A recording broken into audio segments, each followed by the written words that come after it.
So we're going to talk about pitfalls in the diagnosis of thrombophilia. So thrombophilia, by thrombophilia we mean in hematology there are two groups of patients. In general, either they are clotters or bleeders. So by thrombophilia we mean we are going to talk about the clotters. Um, So, how do we define thrombophilia? Thrombophilia is a tendency to develop thrombosis. Now, this is based on either inherited or the acquired disorders of coagulation and fibrinolysis. We remember from the coagulation cascade, you've got the external pathway, the internal pathway, the common pathway, and then finally the fibrinolysis. There is a very, very delicate balance between the coagulation factors and the fibrinolytic pathway, and any misbalance between any of these pathways can lead to coagulation or increased risk of bleeding. Thrombosis is really not that uncommon. If you're looking at one patient per 1,000 people annually, even in India, the risk is quite high. The risk is higher in the hospital setting mainly because of the acquired causes, and it's the unprovoked DVT, which is where we look about the thrombophilia. So what we mean to say is thrombophilic state or a thrombophilic tendency means it's a hypercoagulable state that causes thrombosis. It could be either acquired or inherited, and it is either an excess procoagulant or a deficiency of the natural anticoagulant. For example, factor VIII is a procoagulant. So if there's too high factor VIII levels, they've seen people getting thrombosis, or there are other drugs that promote thrombosis, or the deficiency of the natural anticoagulants such as your protein C, protein S, and antithrombin. So any of this misbalance, as I said, causes DVT and pulmonary embolism. So I want you to focus really well on this sort of slide, which is more on the acquired risk factors. Although we are really going to talk about thrombophilia in the terms of the inherited ones, but these causes are far more common than the inherited ones. So you've got immobilization, which has been bedbound for more than 3 days, or taking a long haul flight where you've sat 7 to 8 hours without moving from your chair. People who've gone through surgery. By surgery, we mean the abdominal surgery or the pelvic surgery or prolonged hip surgeries. That increases your risk of getting a DVT. Trauma cases, there's a lot of inflammation and subsequent DVTs. Similarly, a limb immobilized in a plaster cast. What about the presence of antiphospholipid antibodies? You've got the lupus anticoagulant, and we know that they are quite thrombogenic. Malignancy, cancer patients have got more than a 10-fold increased risk of developing thrombosis. And pregnancy and the use of oral contraceptive pills is the use of estrogen, which causes a thrombophilia state. So pregnancy as such is a thrombophilic state, and that's why they encourage people to be more mobile and avoid sitting in the bed for too long. And the one more condition is PNH, which is paroxysmal nocturnal hemoglobinuria. It's a very rampant intravascular hemolysis, which mops up all your nitric oxide and causes a state of thrombophilia. So these patients present with a lot of multiple sites and large thrombosis. So you have to bear in mind all these acquired risk factors, whether there's anything provoking a DVT before thinking of a heritable thrombophilia. So when we want to screen for thrombophilia, that means you're basically looking for a hereditary thrombophilia. And this is a first-line screening that we do. We've got antithrombin 3 levels, protein C, protein S, your activated protein C resistance, which is sort of concurring with the factor V Leiden, levels of fibrinogen. And the others which you can check is homocysteine level, which is again quite more common in the Asian population, and demonstration of hyperfibrinolysis. You can see that in DIC. So now when you want to screen, this is where we discuss this in more detail. When you want to screen these people, you have to take a consent from them. It's not just taking a blood test and sending it away. Because you have to counsel them what does the impact of a positive result mean. And there are many reasons actually not to do a screen for the thrombophilia, because there is associated with a stigma that they've got a medical disorder. It causes a lot of mental problems. You're sitting there thinking I'm going to clot at some point in life, and it causes a lot of mental anguish. And more so now, more and more people are covered by insurance. And if you disclose on your insurance policy that you've got an inherited disorder, then they just don't give you insurance for anything. Employment, okay, in our country we don't really have to disclose each and every medical problem, but yes, certainly in the Western world they do try to find out whether you're suffering from any medical problems. And you should really only test when your testing and the results it generate is going to change the medical management of the condition. So, so since you've gone through all that and you've discussed, yes, we need to screen these people, it's important to perform at a distance from the acute thrombotic episode. This is really the most important problem that we are facing in trying to interpret the reports that come out of this. A patient has gone to the hospital with an acute swollen leg. The clinician has suspected this is a DVT. In emergency, they do a quick Doppler and they see that there is a DVT and they give the first dose of Clexane. Now the patient has gone into the ward and the consultant comes for a round and says, oh, this is a young person, he's got an acute DVT, we must send the thrombophilia screen. So there'll be two reasons why we cannot send it at that particular point, that there is an acute event at that point, so all your coagulation system is haywire, plus the patient has already received Clexane the night before. So that is important. You have to wait at least 12 weeks after, even longer, before the acute episode has settled. And you have to be away from all anticoagulants while performing the test. Otherwise, the reports that are generated are not interpretable accurately. You have to exclude the acquired causes. We went through the whole long list. You take into account the patient's age. If somebody who's 70 is getting a DVT, and the first DVT at that age, you don't think performing a thrombophilia screen is going to change anything that you do in that age, because it's much more commoner to have thrombosis at an elder age.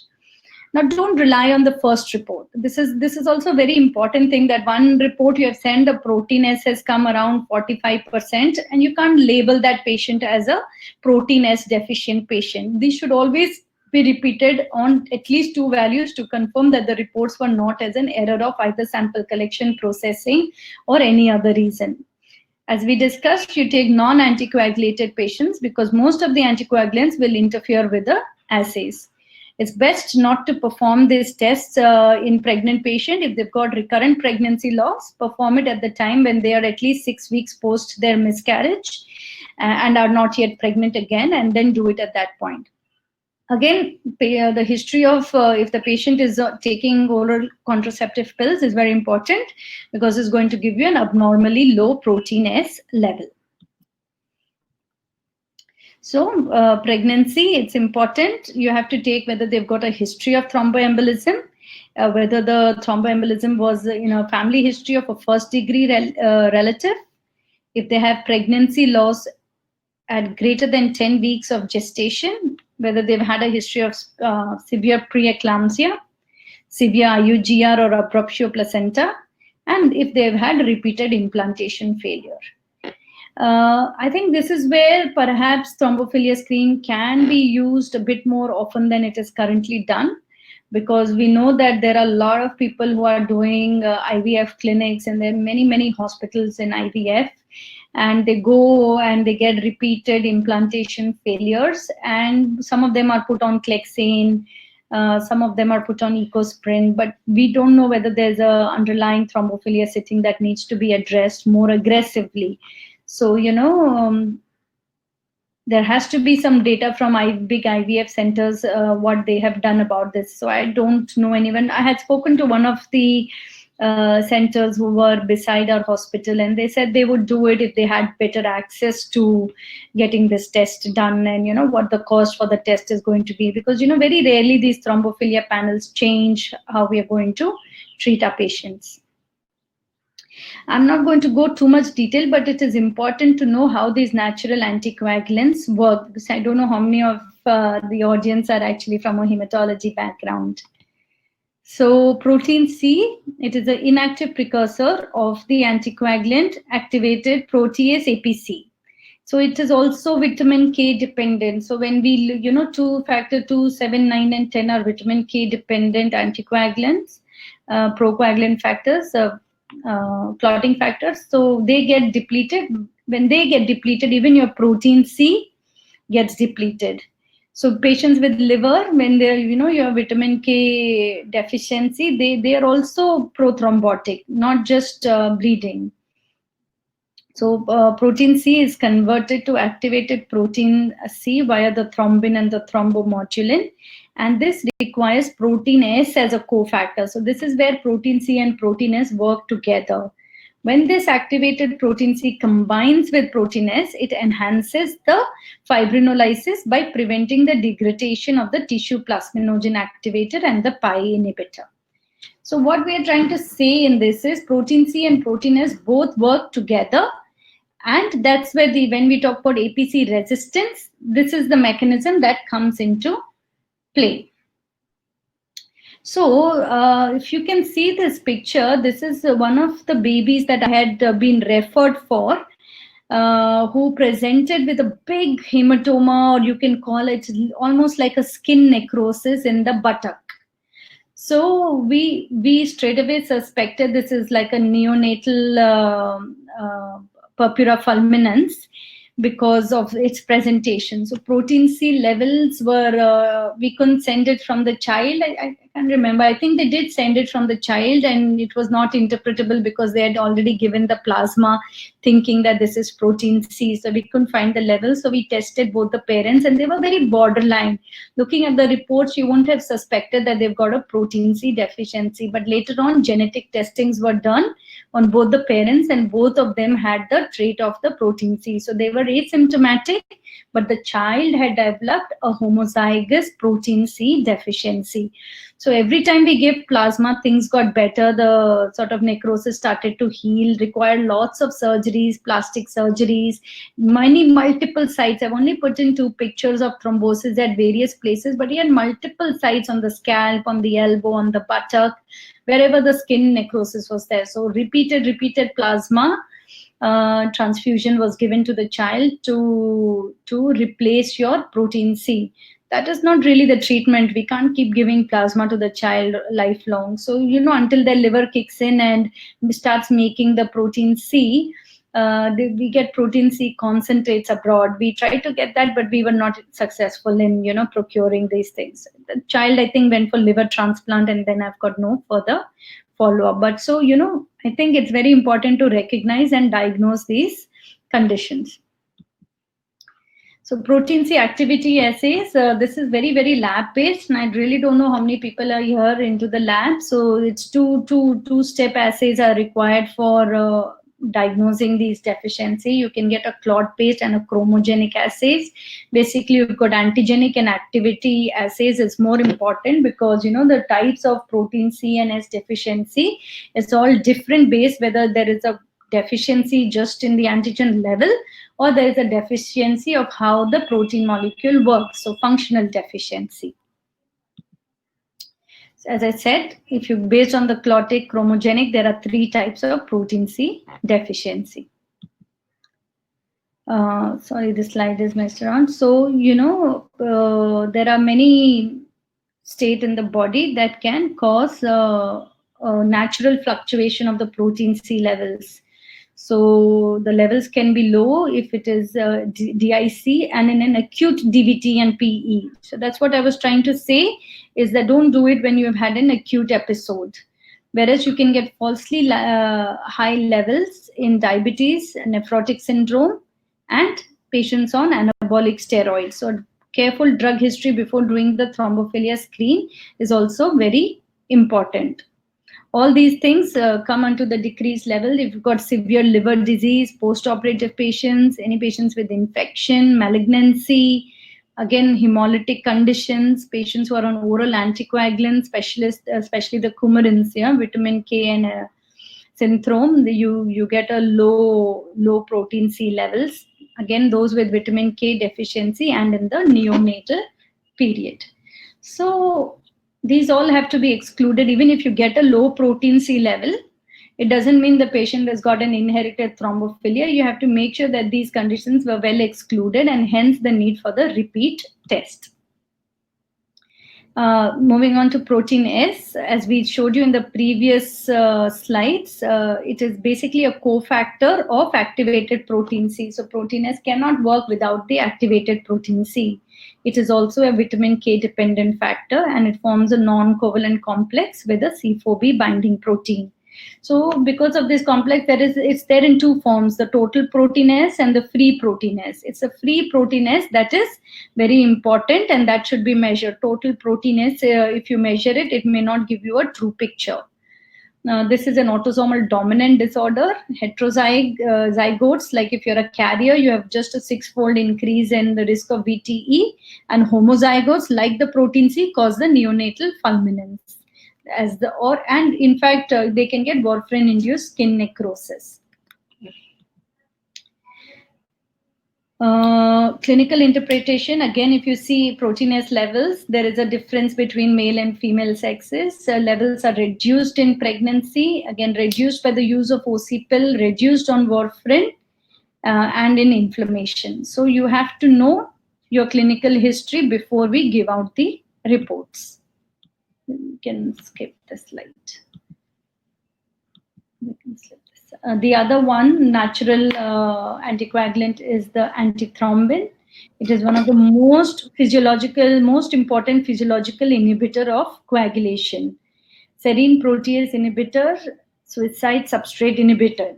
So basically, it works at the level in lower down in your common pathway of coagulation cascade, and its activity is enhanced by heparin. So what is heparin? Basically, it increases your antithrombin activity. So it prevents in the formation of a thrombin clot. Thrombin is required for converting fibrinogen into fibrin strands. So it is the last step in the coagulation cascade. So what does heparin do?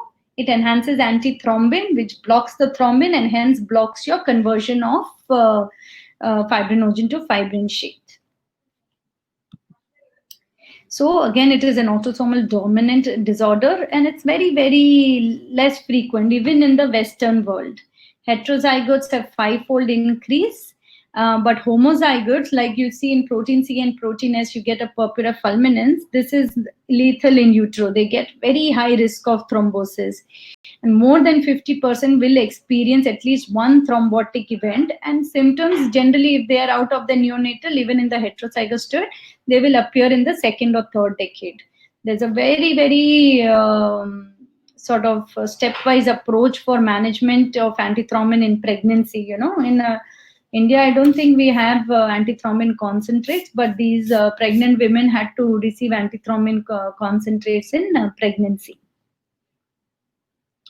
So there is other things than protein C, protein S and thing, and we'll discuss about fibrinogen. So this was one case, a male born in 1989, and in less than 20 years, he had large bilateral pulmonary embolism.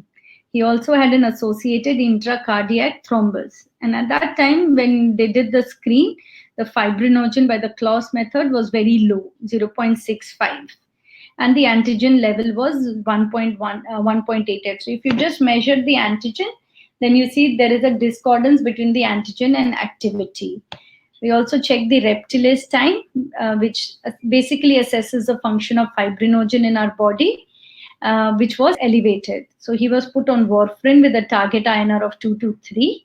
Then they did the further testings, and he was found to have the heterozygous mutation for the fibrinogen molecule, and it was diagnosed as a dysfibrinogenemia.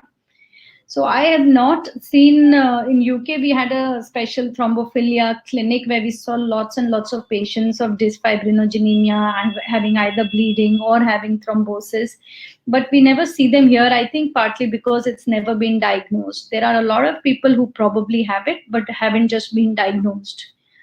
And these people have a very recurrent tendency for having recurrent episodes. So even this boy had a lot of recurrent episodes, and so hence he was managed with fibrinogen concentrate. Again, that's one luxury we don't have, but we need to know that there are treatment options available across the globe. So when you talk about dysfibrinogenemia, it's very important both for people who are seeing patients with thrombosis as well as for the gynecologists who deal with people having menorrhagia, because it can cause bleeding as well as thrombosis. It's a very funny disorder. We don't know the prevalence in the general population, but in those with the history of thrombosis is just 0.8%. Those with bleeding symptoms, you've seen, if you see, if you screen all patients with bleeding symptoms, up to 25% patients can have a dysfibrinogenemia, and 20% in the patients with thrombosis. And this you have to really suspect when you see a patient who's been treated for thrombosis or had sometimes an episode of thrombosis as well as some history of bleeding, and this is the disorder you have to suspect. And one test, I know there's no way to ask questions here, but the first indication that you may be dealing with a problem in the fibrinogen is by when you do a coagulation screen and you do the thrombin time. So it's a thrombin time. If it is elevated, then you have to go and ask for a fibrinogen level and may look for this disorder if the clinical history matches. So these are just the different bleeding and thrombotic manifestations that you see with patients with dysfibrinogenemia. Again, a lot of emphasis and to the gynecology and obstetric patients. So as I said, the pathophysiology of this, there are two mechanisms. You get an impaired anticoagulant function. So the mutation lead to defective thrombin binding to low affinity non-substrate binding sites of fibrinogen, right? Thrombin converts the fibrinogen to fibrin. So there is a problem in the fibrinogen. It does not get converted into fibrin. So you get an impaired anticoagulant function. This causes release of thrombosis. Hello? Yeah, so Dr. Shilpa, there's two queries which you can see on the chat board. One is, what is the best time to initiate thrombophilia and antiphospholipid antibody screening in a woman who had recurrent miscarriages? Yes, yeah, I think I have time. These questions are addressed in the next few slides. Okay, Yeah. fine. Yeah. So yeah, where was I? Yeah, so thrombin and increased fibrin. Okay. So impaired profibrinolytic function. This is when there is bleeding. You know, when a dysfibrinogenemia, certain mutation can cause defective binding to the tissue plasminogen activator or plasminogen to fibrin resistance, which causes increased fibrinolysis and bleeding. So depending on the mutation, your dysfibrinogenemia can either make you thrombotic or make you bleed. This is, as I said, it is a use of, when you want to think about dysfibrinogenemia, it is a thrombin time. That is the first clue to tell you whether you are dealing with a problem in the fibrinogen. There are some questions in the chat. I will come to them one by one once I finish the presentation. So here comes the most important question, is who should be offered the thrombophilia testing?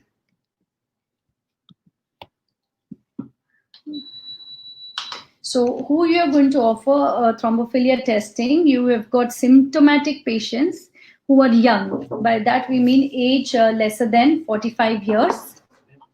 They've got a family history of VTE in 2 relatives. They've got an idiopathic VTE with a very minor risk factor. They say, oh, I just took a bus journey for 4 hours and I got a DVT. So that's when you will consider, provided they meet the other criteria. Sometimes you even screen asymptomatic individuals, and this is mainly from symptomatic families who've got major thrombophilia. So somebody's had, a sister has had an antithrombin 3 deficiency and she's had a major thrombosis. Even if the other sister is asymptomatic, she should be screened. When we talk about pregnant patients, asymptomatic, but they have a history of VTE and thrombophilia in the family, or if they've got a family history of VTE in the first degree relative, which is provoked by a very minor risk factor, and pregnant patients with a personal history of VTE, whether they have been provoked or unprovoked. Now, this is what is recommended, but there are lots of caveats to this testing, which is also going to be discussed. This is one of the question was when do you ask for a limited thrombophilia screen, and this is like the APS panel, the antiphospholipid syndrome panel. The patients were lesser than 55 years who've got an arterial disease without any risk factor. So I see a lot of young people who are presented with strokes, a middle cerebral artery infarct, or they've had a stroke at a young age. There is no other risk factor. So definitely they need a antiphospholipid or a lupus anticoagulant screening. Those who have got many pregnancy morbidities, I think most of the gynecologists are very familiar with this. You've got 2 or 3 early pregnancy losses, like 3 first trimester miscarriages or 1 fetal loss more than 14-week duration. So they are definitely the people who should go for the APS screening, and the test must be performed after 6 weeks of pregnancy loss, because we know that pregnancy reduces your protein C level and also gives you a false positive lupus anticoagulant report. And any lupus anticoagulant APS reports must be repeated and confirmed on 2 tests at least 12 weeks apart. We know these are acquired disorder, may be a transient finding, and you cannot really label them as patients with lupus. And then again, there are definitely a set of people you will not offer thrombophilia to. So you won't just give anybody who's had no personal history, no family history of VTs, HbA1 thrombophilia, should not be offered. Those who have had a line-associated thrombosis in cancer patients, they get PICC lines, they get ports, they get central lines. Even ICU patients, trauma patients, we see so many of them getting jugular line-associated thrombosis. They don't need a thrombophilia testing. Retinal vein thrombosis is a very contentious thing. I get many referrals for, why this patient has had a thrombosis, and I don't think it helps by doing a thrombophilia screen. Women on OCP and HRT, we don't offer because the reports are uninterpretable. And also in pregnant patient, who you will anyway give heparin irrespective of the thrombophilia status. Because somebody's had 2 or 3 miscarriages, I don't think they're going to risk a 4th miscarriage while waiting for the report. If they're pregnant, you're going to give them, then it's better we don't test for the thrombophilia status. The next very, very vital thing about thrombophilia is when do you test these people? So these are the few things you have to make very sure. Otherwise, if they've done it, then it's really not interpretable, the test. So they should not be on any oral, IV, or subcutaneous anticoagulant. It has to be a minimum of 3 to 4 weeks after stopping the warfarin or vitamin K antagonist. I've not mentioned, but now more and more newer oral NOACs or DOACs have been used. And I think 48 to 72 hours stopping DOAC, we can still do the thrombophilia screen. Warfarin takes much longer because you've got a very long half-life. I already mentioned, do not do it during an acute thrombotic event. Patient got admitted last night, next day morning they have sent thrombophilia screen. It is not going to change what you do. You're going to anyway anticoagulate the patient based on the site and the severity of the thrombosis. So sending thrombophilia at that point only confuses the matter. And again, non-pregnant patient and at least 6 weeks post. Yeah, so you don't do it in pregnant women, and even if they're postpartum and you want to find out the risk, then you have to wait 6 weeks postpartum before doing the test, and must check the history if the patients are taking OCPIL. We hardly ever ask patients of this history before sending a thrombophilia test. So this is a really very, very important slide, which I want to highlight is please don't do it when it's not indicated, because then it's very difficult to interpret the reports.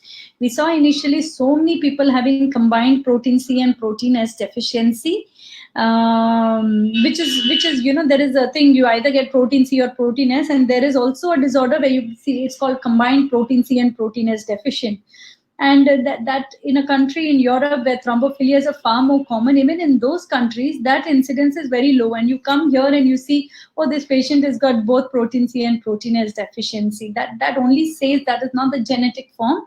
It only says that it is because it has not been done in a proper time or a proper fashion, or it has been done while they had an acute event. So now these were few of the guidance statements. So do not perform thrombophilia. There are multiple guidelines. There are the American guidelines, the European guidelines, the British guidelines, the Australian guidelines. They all have their own guidelines on which and who to test, who not to test. So few of them which says do not perform thrombophilia at the time of VTE or during initial 3-month course.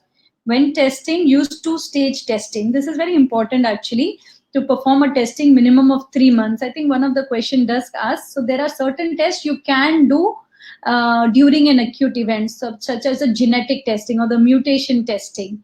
So you can do your your factor V Leiden mutation and the prothrombin gene mutation, which is not affected by your coagulation or use of anticoagulants, as well as in the antiphospholipid panel. You can't do the lupus anticoagulant, but you can do the anticardiolipin antibodies, the beta-2 GPI antibodies, antiphospholipid antibodies, because these antibodies are not dependent upon the use of anticoagulation. So we call it 2-stage. If you want to do anything, just do the genetic and the anticardiolipin antibody test, not the lupus anticoagulant. That you have to, those you can only do, the rest can only be done once anticoagulation is stopped. So if we were able to ask questions, then it would have been very interesting. But now that somebody's had a provoked VTE, like, I gave you all these secondary causes of VTE. So if somebody's had one VTE, what would you want to do for a secondary prevention? Would you do any thrombophilia testing to determine the duration of anticoagulation following a provoked VTE? The answer is no. Do not perform thrombophilia testing following an episode of provoked VTE. Why? Because it is not sufficient basis to offer extended anticoagulation. So if somebody's had a big PE following a fracture in the femur and they've had a PE after that, it's a provoked cause. You will give 6 months anticoagulation. Once the cause is gone, you will stop the anticoagulation. So testing thrombophilia in this situation is not going to change your management. What about in the case of an unprovoked VTE? Are you going to do a thrombophilia testing to help determine? You have to ask yourself the question, why are you doing the test? Are you going to test to determine the duration of anticoagulation following a provoked VTE? No, not following an episode. Again, even we said earlier that an unprovoked DVT will require a thrombophilia in the young patient, but it is not to determine the duration of anticoagulations.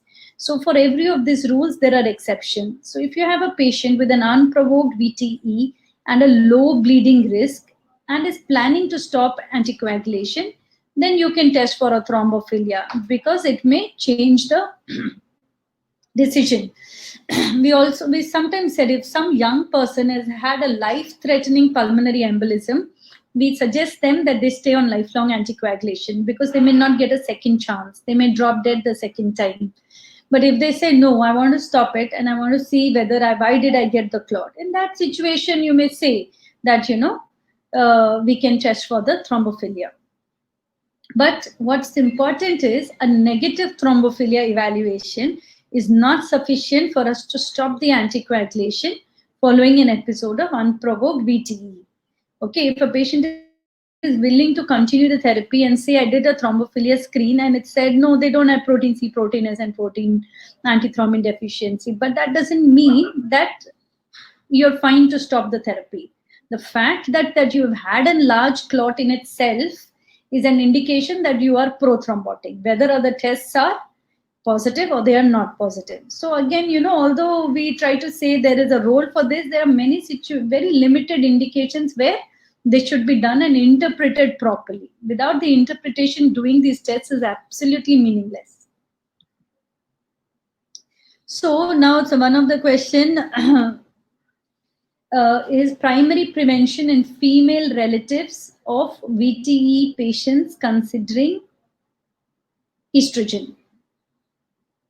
So some 25-year-old girl wants to start taking the OC pill and she says, my mother has had a DVT when she was young. Are you going to do the thrombophilia testing in her. So should female relatives of patients with VTE who are considering pill be tested for thrombophilia? The answer is again no, we don't test for thrombophilia who are asymptomatic members who are contemplating the use of estrogen. And why do I say no? Because if she is contemplating estrogen and has a first degree with a known heritable thrombophilia, test only for that thrombophilia if it is going to change the decision. Whereas if you have a family history of somebody who's had a VTE, then even if the test is negative, you would still be cautious and in fact talk against the use of OCP. So again, it's important is the question is why are you testing and is the report going to change your decision in what you are going to offer them? So and similarly, it holds good for pregnancy. So if they've got relatives who've had multiple DVTs in pregnancy, would you test them? Perhaps there are certain exceptions where you would. If a woman is contemplating pregnancy and say her sister had a VTE and was protein S deficient, then you can test her for protein S level if it's going to change what you're going to do.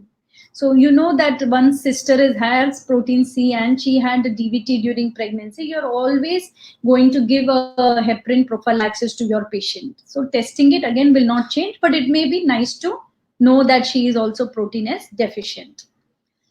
And women with a personal history who've got unprovoked estrogen associated or pregnancy associated VTE, supposing they were on a pill and they got a DVT and they stopped it for say 2 years and they got pregnant, then you know that she also has a personal history and a history associated with pill. In that, you're anyway going to give her heparin and the thrombophilia testing is not going to benefit. It may be useful to know, but it's not going to change what we do. So we looked at what were the multiple data is there in our Indian population. So there were few studies. It's not very widespread. There are few reports which they have looked at Indian patients who have had acquired and heritable thrombophilia. In the pediatric population, we have the paper from Mumbai. They've also looked at the association of blood group. And they said that people who are non-O blood group are more prone to have venous thrombosis. They tried to look about the prevalence of the markers and risk factors in Indian patients, and I think what they saw more was activated protein C resistance was more prevalent than the other thrombophilias that I talked about. And the Vellore group had also studied whether factor VIII, which is actually procoagulant, is a risk factor in Indian patients. And they didn't really see, because factor VIII has got a very high, sort of very wide normal range from 60 to 180%. We see in different things. So they didn't really find that, just as an isolated risk factor for patients with DVT. So random population, the control population, some of them had equally had high levels of factor VIII without any DVT. So there is not too much data about the thrombophilias from our country, and hopefully in future, if people are more, careful about how they screen and how, we also miss a lot of people who should be screened, so that we can at least get data about the prevalence in our country. So basically, remember, young patients with DVT or PE lesser than 45 years, those with recurrent thrombosis, those with strong family history of thrombosis, and those with recurrent pregnancy losses. This is your prime population where you should even be considering doing the thrombophilia test. So that is, I mean, thrombophilia is a huge topic. I've tried to get in the more common things that we have seen and faced. So summary, we've said about the balance between the procoagulant and the anticoagulant systems. The acquired still remain the far more causes of thrombophilia. Remember the timing. I cannot keep stressing more than that it's very important to time these tests. Couriering samples, I was always against sending off samples to a different state. to get tested, because these tests have to be run on a very fresh sample in a very temperature controlled thing. Otherwise, there is depletion of the coagulation factors. So that also affected the reports. Now, thankfully, we have got Lalpath doing it in Kolkata. So that's really going to, hopefully, unfortunately, COVID has taken over all the labs now. So maybe once this settles down, we'll be able to do some more work. Awareness is very important, hence having this meeting. Most centers, as I said, Lalpath doing it. Full anticoagulation is required in confirmed cases, and they should all be monitored at anticoagulation. The other way to catch these people is to have dedicated anticoagulation clinics, like people who've had a DVT and PE. They get their anticoagulation monitored. So we run an anticoagulation clinic, and that's where people, if they haven't even thought about thrombophilic state, can be picked up from those clinics. And it's time to think that women who present with menorrhagia should have clotting studies before going under the knife or having hysterectomies. Do they suffer from dysfibrinogenemia or von Willebrand disease, for that matter, which is not a part of this topic today. But certainly there are a lot of things that needs to be thought of before surgery. As I said, we do the thrombophilia clinic at Parkview, and I've got a point of care testing machine for the INR. And we have a lot of patients who come and discuss. In fact, a lot of patients with the thrombophilia. Most of them are with lupus and thing. I don't have any patients with protein C or protein S. They've just never been diagnosed enough.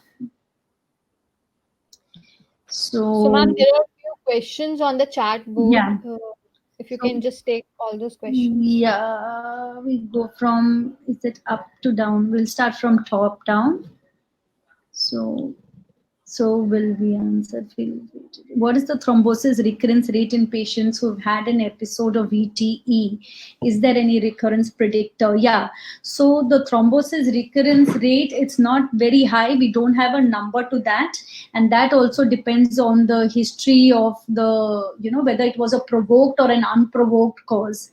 If there is a provoked VTE, then the risk of recurrence is very low, unless, they've had another provoking factor. So say they've had a surgery and they developed a DVT, then it's important that when they're having the next surgery for other reason, a DVT prophylaxis is being given. Otherwise, there is a risk of them getting the recurrence. We also test for D-dimer values, as well as we look at the residual vein thrombosis. These are the two factors that I look at before stopping my anticoagulation. So if somebody's had a large PE at the end of treatment, when it's 6 months of their anticoagulation, I check their D-dimers if they have to be completely normalized, and we also check whether there is any residual thrombosis left in the vein. So these two things, if the D-dimer is still high, that there's a very high chance they will get a recurrence of their DVT. And if there is a residual vein thrombosis, you may consider prolonging your anticoagulation for 1 year. So I hope that's answered Archana's question. Next is one question: is there a link between inflammation and thrombophilia in COVID-19 patients? Yes, there is a huge link from being a pulmonary disorder to becoming a hematological death. Has been well proven on multiple autopsies that people are dropping dead. COVID-19 patients who we feel have apparently recovered and are going home and dropping dead. We've seen patients die of massive cardiac event and massive PEs that they get so suddenly that cause to the deterioration. So inflammation, definitely we know the Virchow's triad is the cell wall, the coagulation factors, and tissue injury, which promotes the presence of thrombosis, and the inflammation is really wide in COVID-19. And yes, they are definitely very, very prothrombotic.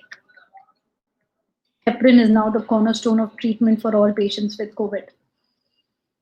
Avinash Chandra, what would be the optimum time period for testing the coagulation factors once blood is being drawn? Is there any threshold time within which we need to test? Yes, that's the best. It's a very, very good question, and which is why I was saying I don't like couriering the samples.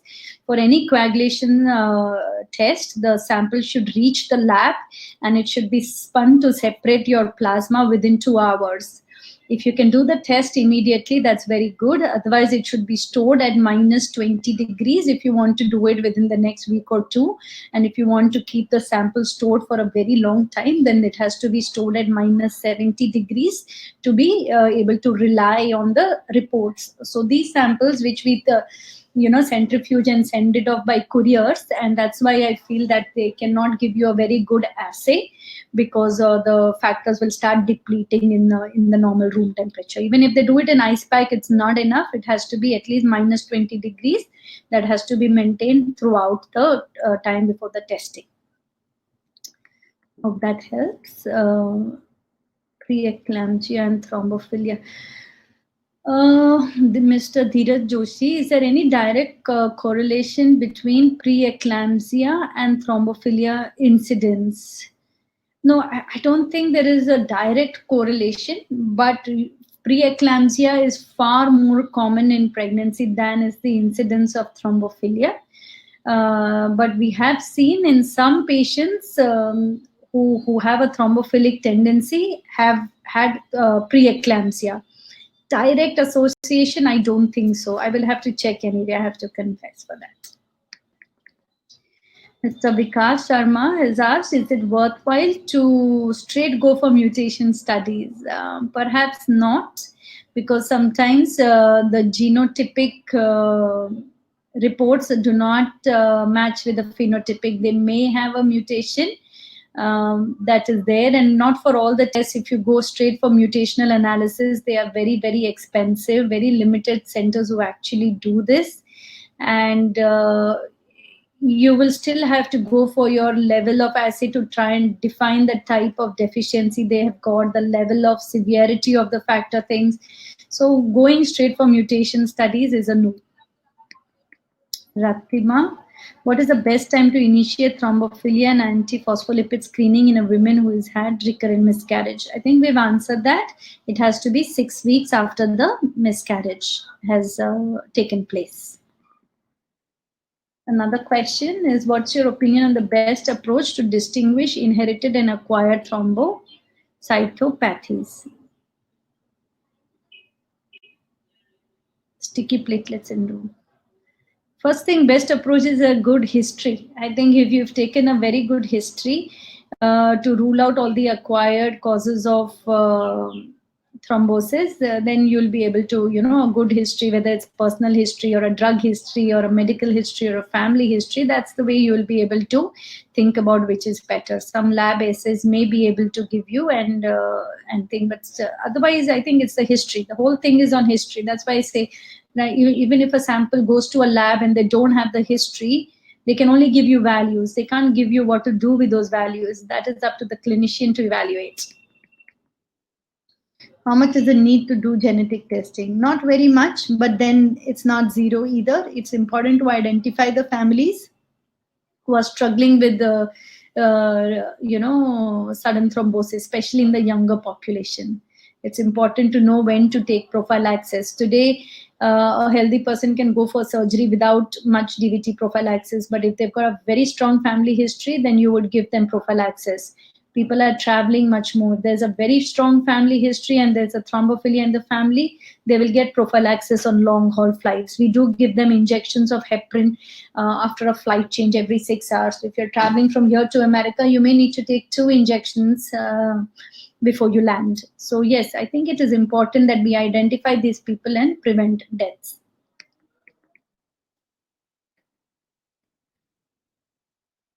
Okay, yeah. So all these were when I was talking, when nobody was hearing me. So I think with that I've answered all the questions. If there are any more, please, I'll be happy to take them. These are the test ranges. Is anybody from Lalpath team able to hear? Yeah, ma'am. You want to talk about these panels that you all are doing? Okay, so Sankalp, will you be able to take this? All the panels that we are doing for thrombophilia?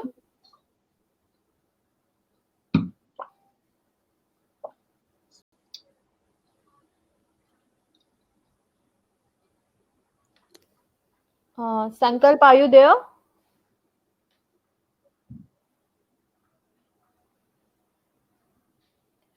Okay, I think maybe he'll be joining soon. So, ma'am, there are 2, 3 more questions. What Yeah. is the importance of antithrombin 3 as many companies are providing the same in the panel?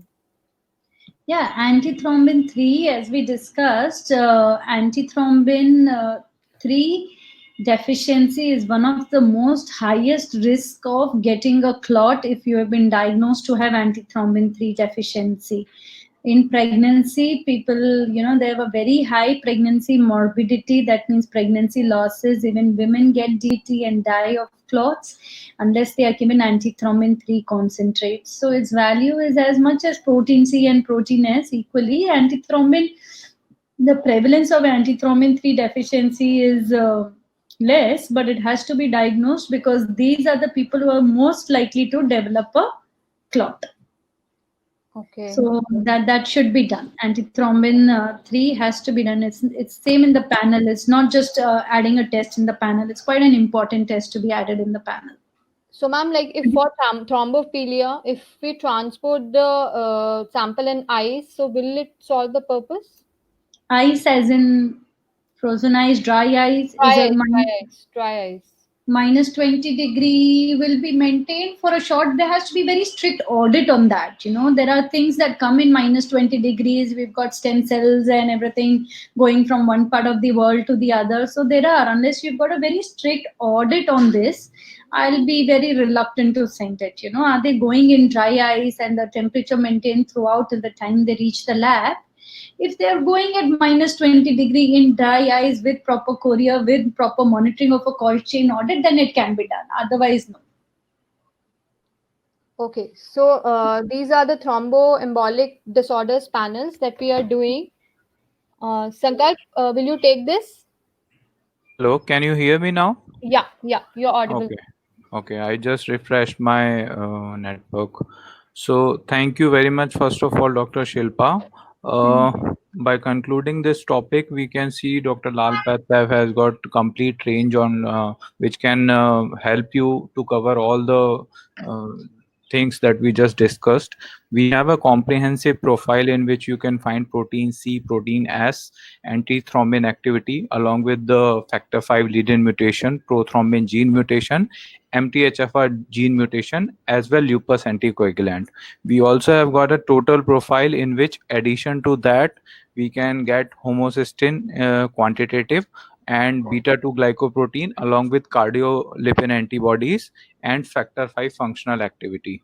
If we move on the genetic testing, we can get prothrombin gene mutation separately, as well you can get MTHFR gene mutation separately, and you have a factor V lead-in mutation panel in which you will get all these gene mutation in a panel as such, and the testing is done with the RT-PCR. For more details, once we are sending back you the messages, there will be complete details of these test range along with the PowerPoint presentation. I believe if any query is still unanswered, you can ask right now, or we will provide you the detail of Dr. Shilpa in the PPT as well as on email. So also the recording of the webinar, so that if you have missed any part of that, you can just run through that again. And in case of any query, you can just get back to us. Any final comment from you, Dr. Shilpa? No, I think I'm very pleased to have the option of doing the tests here. And I think more and more awareness is required because the patients are not generated by hematologists. They come from a wide specialty, pulmonologists, medicine, gynecologists, neurologists with stroke. So, it's talking to these physicians and getting them to, do the test at the right time and follow all the protocol, then I think we'll have a good population base that would definitely suffer from this and are just being not diagnosed. Okay. Thank you very much, Dr. Shilpa, for a wonderful session that we had today. Thank you, Kanchan, for helping us coordinating the session. So thank you all participants. So we call it a day. Thanks very much. Thank you. So we are ending the webinar now. Thank you so much. Thank you so much, everyone.